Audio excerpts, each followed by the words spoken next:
Next, I'll show you how to install the MIX60-FLD digital, coarse, and fine adjustment knobs, motorized fluorescence module, on or off switch, screwdriver, eyepiece, phase plate, condenser, XY stage adjustment knob, power adapter, sample plate, sample holder, water drop plate, tablet computer. Open the inspection window. Use an M3.0 Allen wrench to remove the fixing screws and plastic stoppers used to prevent rotation during transportation.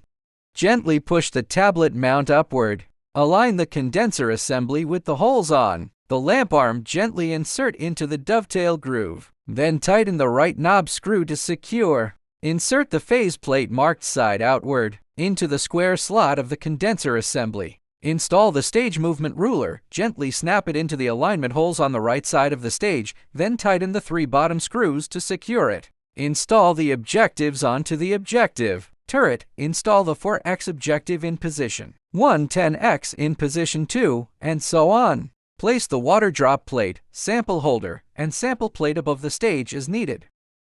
Insert the tablet backplate into the tablet. Mount and lock it with the lock cylinder. Connect to cables: charging cable to the charging port, data cable to the data port. Connect the power cord to the microscope. Turn on the power switches of the microscope and the tablet. Press the power button in the upper right corner of the tablet for 3-5 seconds. Double-click the software on the screen. Enter user info to log in. The bright field light will turn on automatically.